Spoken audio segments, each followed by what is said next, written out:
just let's start by saying I'm proud of Donovan McCulley on the road. True freshman. Made some plays, gave us a chance. Got some awesome experience to play in this environment at his age. So thought we're carrying the ball better. Had 200 yards rushing, but at the end of the day, doesn't not good enough. Team lost. Defense didn't play good enough. Questions? Zach? I guess is this maybe a little bit reminiscent of 2017, where you had that defense that turned in a lot of good performances, but just for whatever reason against Maryland just could not sequence the stops the way you needed to? Yeah, I didn't think of it that way, but thanks for the memory.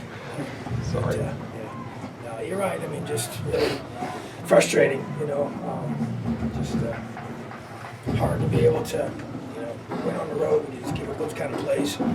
Had a chance, took the lead after that big run by Steven, and then 2 straight scoring drives just killed us. But the kids didn't quit, kept fighting. Didn't get one more stop, didn't get any takeaways.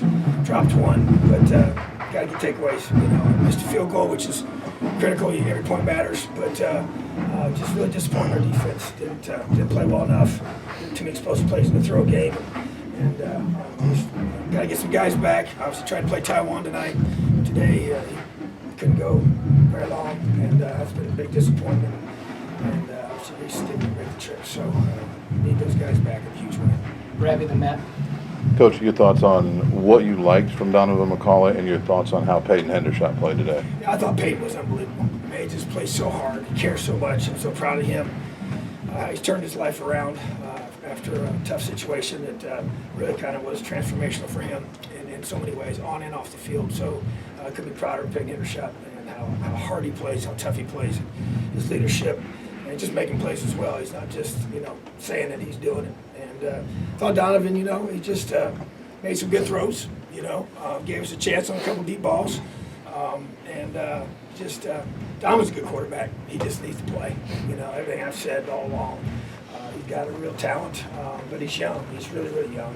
And without, being a mid-year guy, no spring football, no much training over the summer other than just what he does here on his own with his teammates, it's hard to come in and play in that way in the game, and let alone be the starter. So I just felt like he showed some poise, showed some ability to scramble a little bit, extend the plays with his legs a little bit, find receivers open.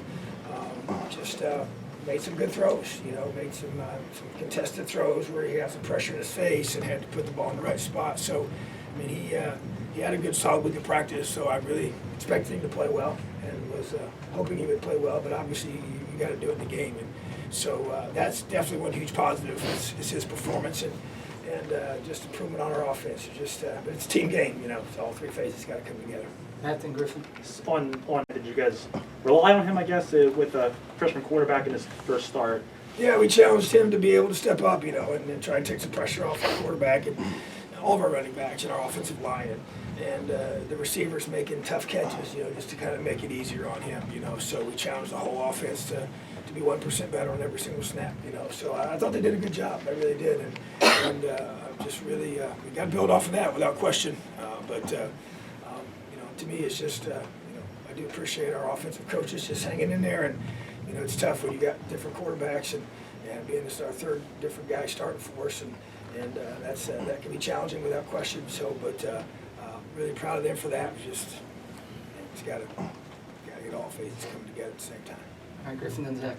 Coach, I know you're a big one game at a time guy, but I guess at the end of the day, when the bowl chances keep dwindling week by week, how hard is it to keep guys motivated, keep them focused when that goal is just getting more and more distant? Yeah, that's reality, right? So you just got to be able to still focus one at a time, and that's not something that we dwell on. And obviously we break this film down and get ready for the next one.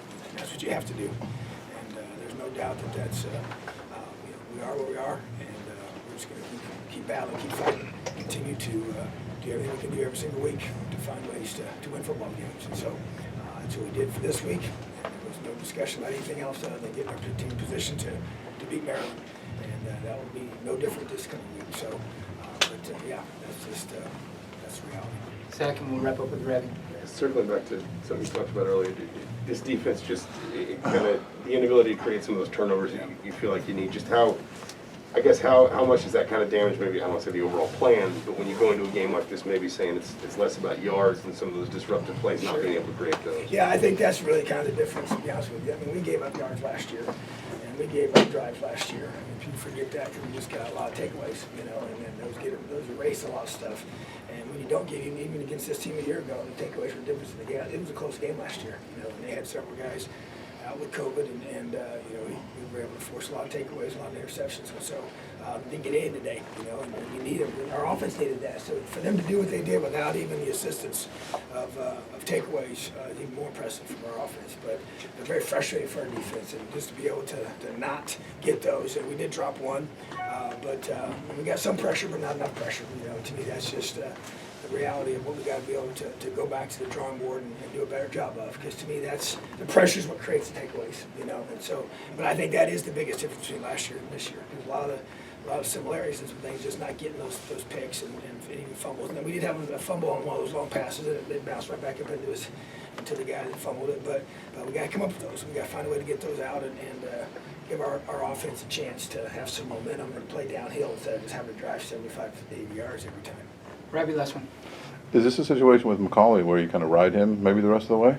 Well, you know, right now, we really truly don't know. The other guys are truly week to week, and we'll see and we'll evaluate where they're at. But right now, I mean, in my mind, he's the guy, you know, and I think that he's by far the healthiest and probably gives us the best chance. The other guys, you know, obviously nursing injuries and trying to get them 100% healthy, and even with Jack, that's why we just had him stay home so he could just keep rehabbing, you know, and we got more out of that than just him here standing on the sideline. So, yeah, but, you know, to me, Donovan, just really good things, you know, and so that's where, you know, we got whoever's the healthiest, give us the best chance to win, we'll have to be our quarterback. So, Right. appreciate you guys. Have an awesome day.